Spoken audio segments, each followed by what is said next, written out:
are not as good as we expected. Back in September, the analysts, together with the Ukrainian business school, they presented the new figures of the losses in agrarian industry of Ukraine. So it was $6.6 billion of direct losses back then, the forecasted figures. They were due to destroyed grain silos, stolen products, or destroyed products. Also, there is such thing as indirect losses. For example, under-received profit, ecological losses, and indirect losses reached $34 billion back then. The FAO figures say that 25% of the agricultural producers stopped growing crops, and the situation is complicated in all the industries. And we understand in a situation like this, when almost all the industries stopped, all the manufacturing stopped, the agrarian industry remains a locomotive of the Ukrainian economy. I want to remind you that before the war, Ukraine was the world leader in export of a number of crops such as corn, sunflower seeds, and was feeding 400 million people all around the world. On top of Ukraine having created 40% of the Ukrainian export. So now we already see the consequences, and we see the decrease of the harvesting area of winter crops. They are around 30–35% decrease.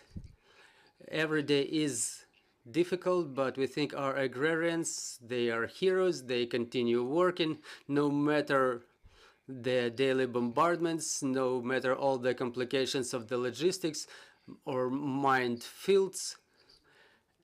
And we, on our hand, together with our international partners, we try to support them, to provide them with all necessary materials and means and equipment, like providing them with the temporary storage sleeves. That initiative was implemented in cooperation with FAO, and we appreciate it a lot.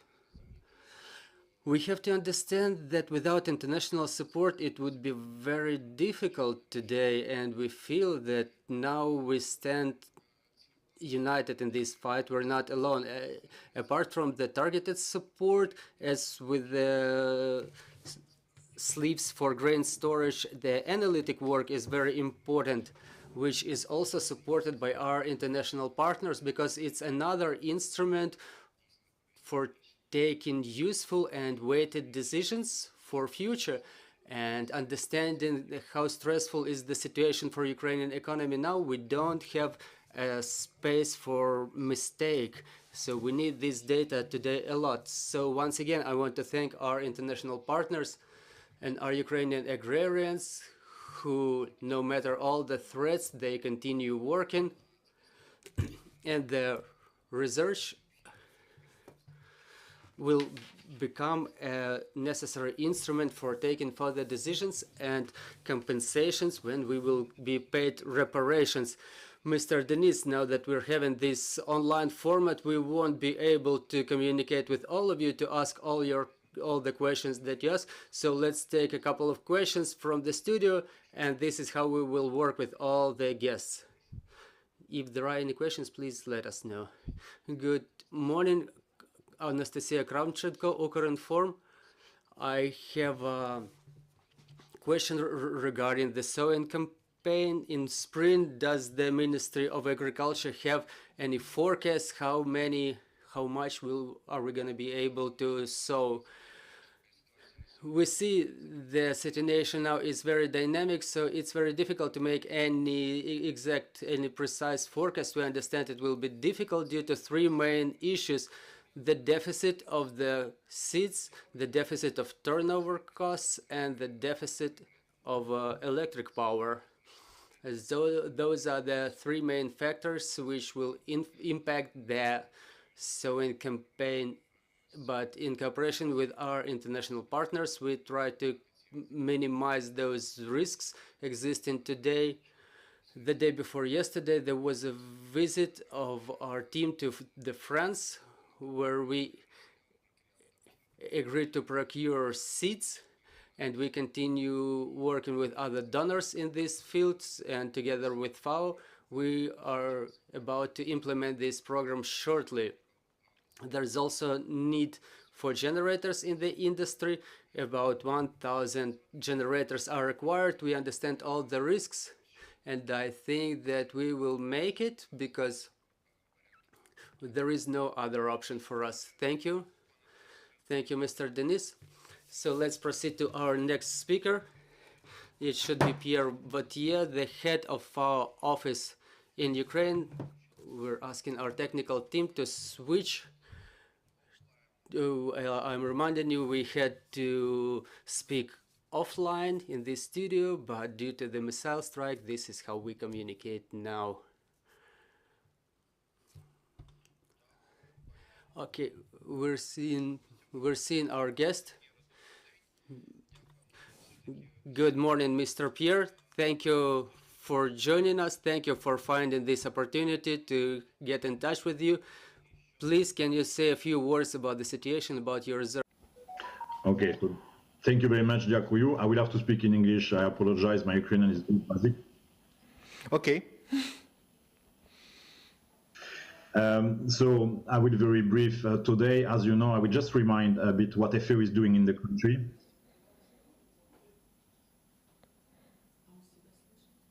In collaborations with the Ministry of Agrarian Food.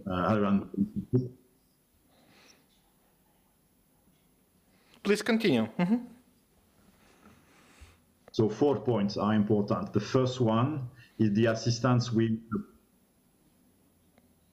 The first one is the assistance we provided, as you know already, to support the farmers, to store the seeds.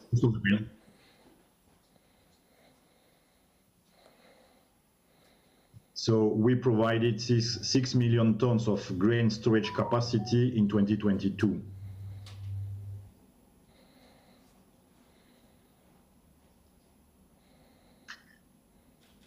So this operation will continue next year. As Denis explained, we will have now to focus on the seeds distribution for the spring, the generator distributions, and also, again, some storage, in particular in a newly accessible area.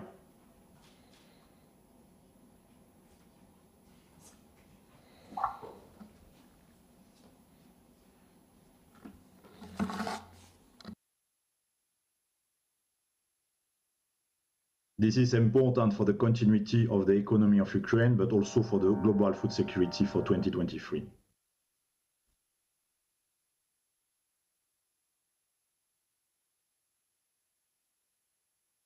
The second point is related to some actions we will have to continue to develop in order to enhancing the capacity for alternative export roads and access to infected land with mines or UXOs in the future for Ukraine, in order to increase the capacity of export to continue, but also to increase the access to the land to be cultivated.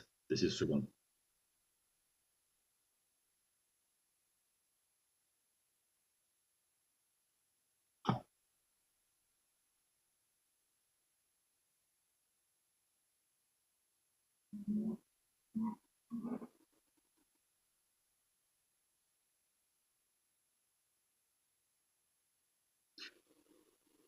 The third point is about assisting the rural populations, in particular in the front line, in the oblast affected directly by the war, by the airstrike and by the shelling. And this year in 2022, we provided assistance to 40,000 households. And FAO, together with the Ministry of Agrarian Policy and Food, intend to increase this assistance to these populations, and we will explain why today, to 500,000 people that needs to be assisted urgently in order to resume their activity and to get not dependent on the food assistance.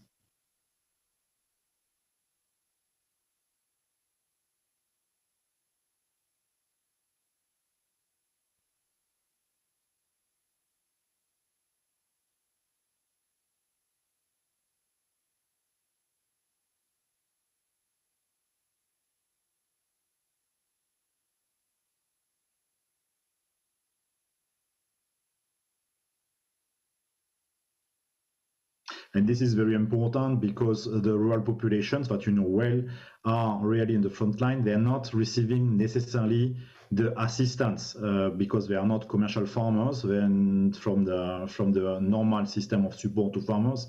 And at the same time, they are not also receiving necessarily always the assistance for humanitarian assistance as they are in the countryside and they are not often registered in the list of people to be assisted.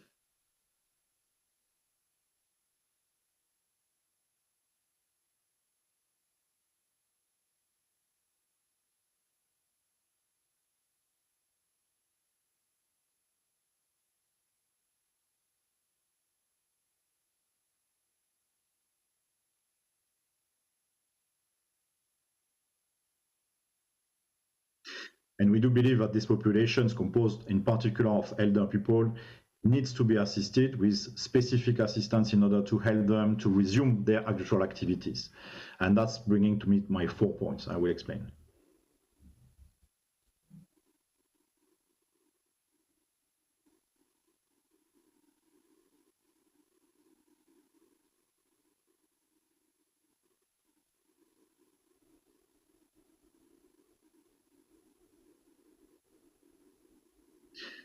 And today we're going to present you, Anna Burka, our colleagues, the result of the assessment, and this is the 4 points that we're doing, assessment with the Ministry of Agrarian Policy and Food on the vulnerability of these populations.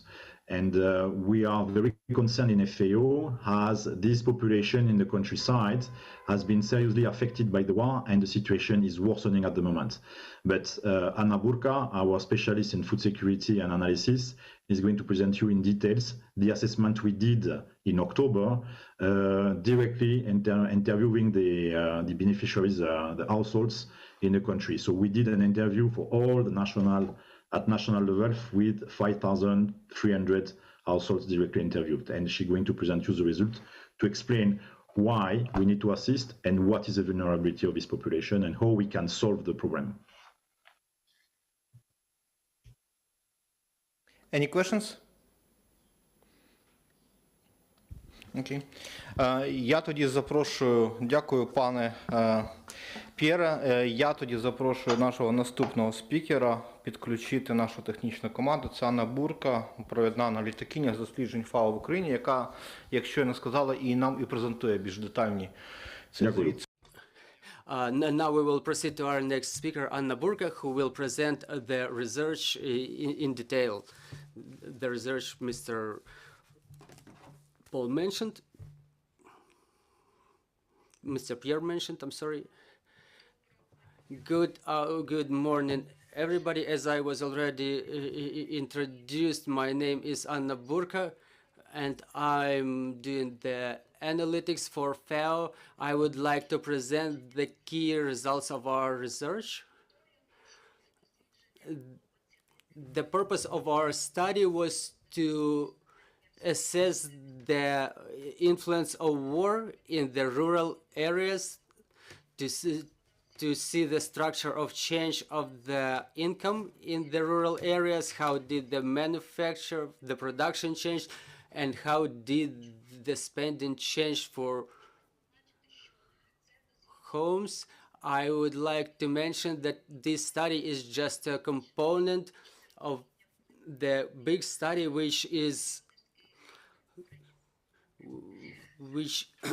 called to see the influence of war, to study the influence of war on the rural population. Now it's about 30% of the population of Ukraine who lives in the rural areas, and the dominating manufacturing industries are production of vegetables. 27% of the potatoes are made by the home economies of Ukraine. I will tell you about our target audience, about the breakdown. As Mr. Vauthier just mentioned, we questioned more than 5,000 representatives of rural population in 22 regions of Ukraine, including in partially occupied Luhansk and Kherson regions. The most respondents were the men. The average age of our respondents was 53 years. And if we look at our map on the left, well, you can see the big yellow circles, and it shows that we completed the comprehensive analysis of the communities in the most vulnerable regions along the front lines. The next slide. Well, under our study, we divided the regions into three categories. They are the regions on the front lines, central Ukraine, and western Ukraine, as you can see on this map.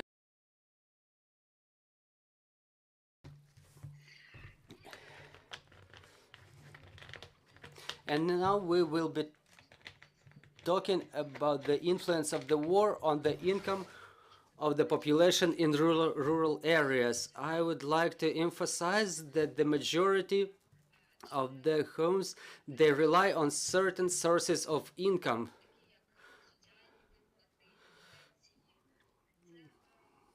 Like pensions and social incomes, and the second is the income from agricultural activities, the involvement in state sector, teachers, lawyers, doctors, and the third source of income is the income from the agricultural activities. So the activities in the farms, growing of and sale of crops and vegetables, or the products of cattle industry. In our study, there was also a part of the population which rely completely on the income from agricultural activity. More than 50% of our respondents reported about the falling of their income. In this map, you can see that the rural households reported very drastic decrease of income in all regions of Ukraine. More than out of those 50% who reported fall of income, emphasized drastic and substantial fall in income. What I mean by that is more than 25%, more than 5% or more than 50% decrease of income. Besides, our study also showed that internally displaced persons and the individuals who return to their homes are the category most vulnerable to the decrease of income. The majority of households along the front lines, in those households we observe the most drastic, the most dramatic decrease of income. In Sumy, Zaporizhia, Donetsk, and Mykolaiv regions, the percentage of households who reported the fall of income is substantially higher than in the rest of the regions of Ukraine. Besides, in parallel with the decrease of income, a part of the households started borrowing more debt from the beginning of the war. On the next slide, we can see the level of income of households which rely on profits from agricultural manufacturing, agricultural production. So we've seen that the households which depend on agricultural production and their related activities, they suffered most. They were affected most by the loss of profit. It's applicable to the most of the country, but it's mostly demonstrative in regions like, for example, Sumy, were more than 90%, and we can see in Donetsk region almost 90% of respondents reported fall of profits, the loss of profits that they were previously getting from agricultural activities. The next thing we wanted to discuss is how the war influenced the production of agricultural products in households. So, according to our study, almost 25% of the rural population involved in agricultural activities either stopped or decreased the scale of manufacturing due to the war, and this percentage is much higher in the areas along the front lines, which we can clearly see from the map on the right. If at the national level it's 25%, in the regions along the front lines, this figure reaches almost 40%. The next slide, please.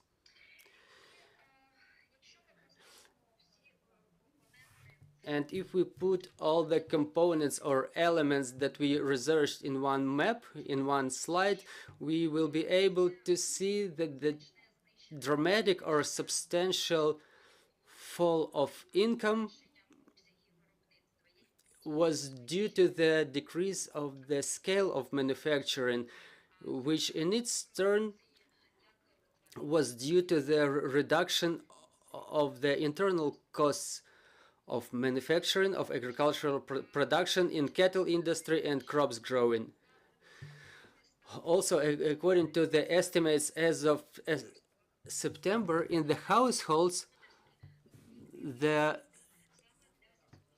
losses related to agricultural activities amounted to 2.3 billion United States dollars, including $1.25 billion in crops growing and almost $1 billion in cattle industry.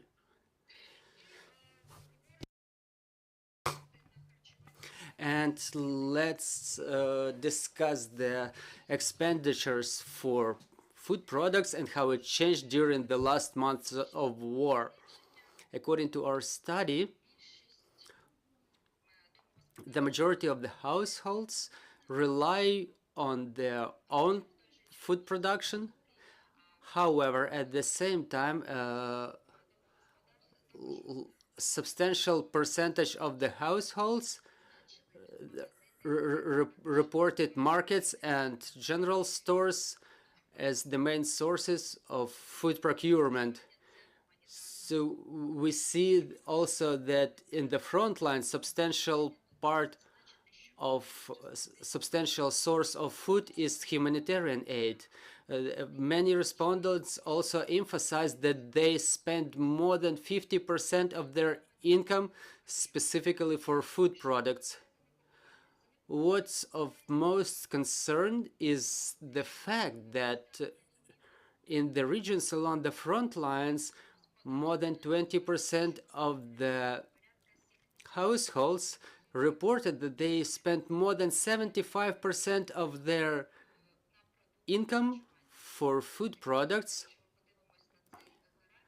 If we see this graph on the right, we see the front lines is a very the darkest color square. And the next slide, please.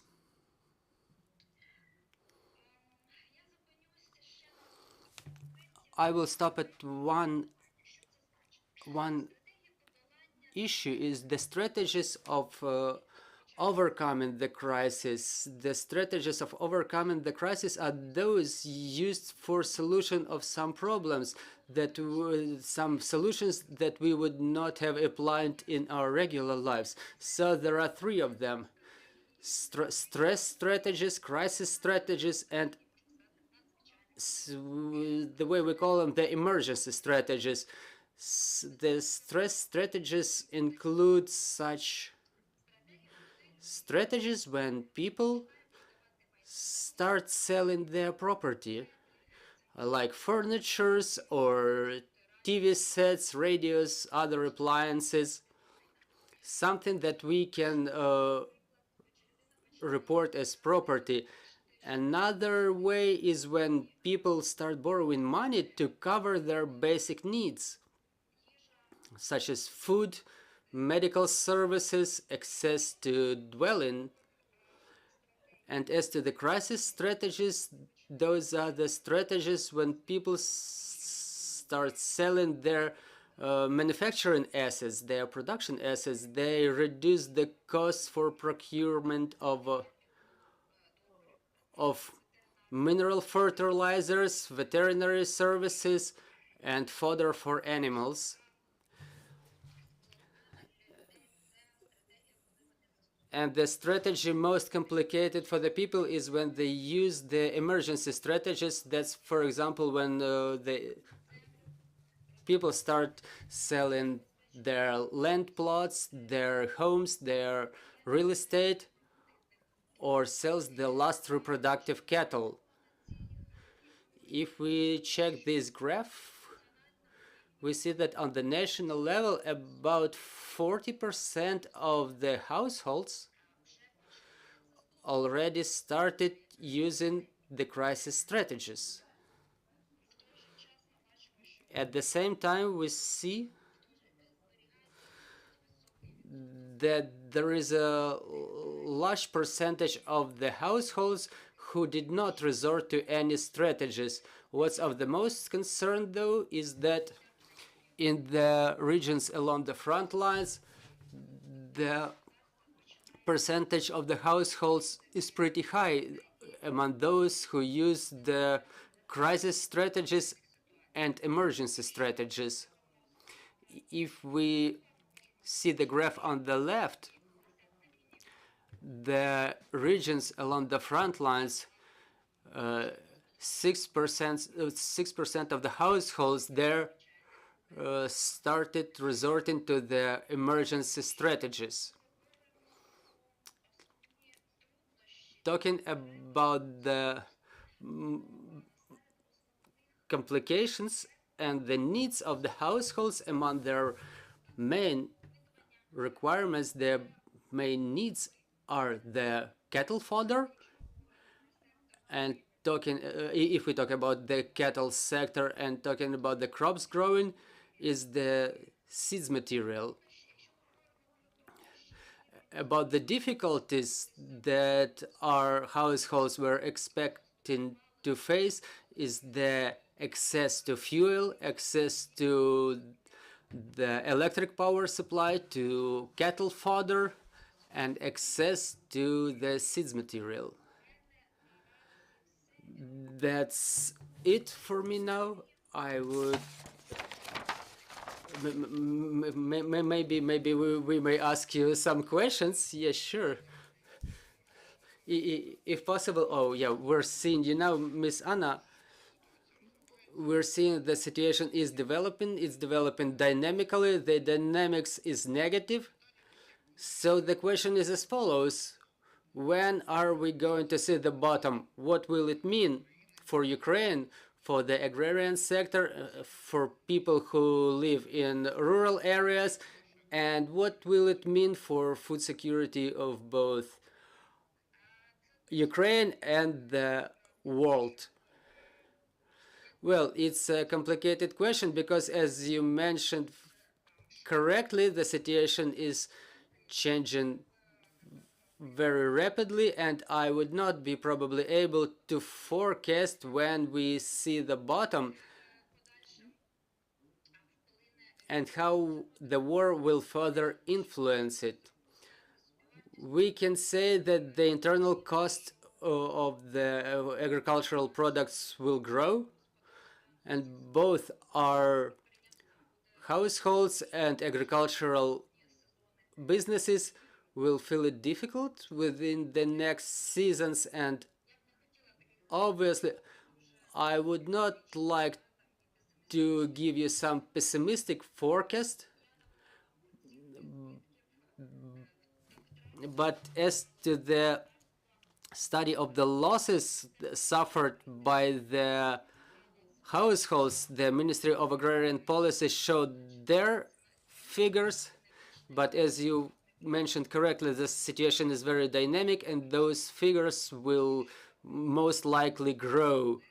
If my colleagues may add something, maybe Mr. Vauthier or Miss Victoria. Well, Victoria Michalchuk, the spokesperson of FAO, I would like to put her on the screen. Maybe she can summarize our unexpected virtual report.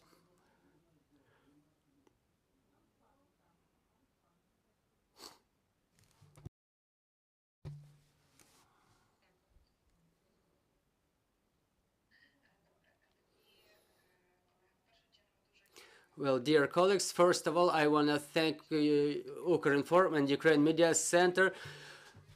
Thanks for making it possible for us to organize this briefing.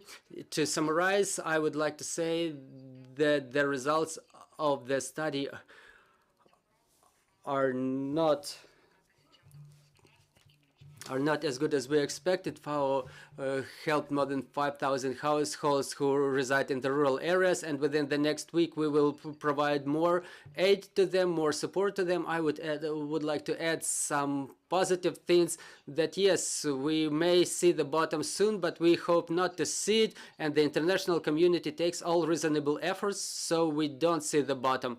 And on our end, we expect to distribute the cattle fodder, which are very necessary, specifically in the areas along the front line. 27,000 households will receive this kind of aid. We continue providing financial support, monetary support to the people residing in the areas along the front lines. In year 2023, in cooperation with the Ministry of Agriculture of Ukraine, we developed the strategy and we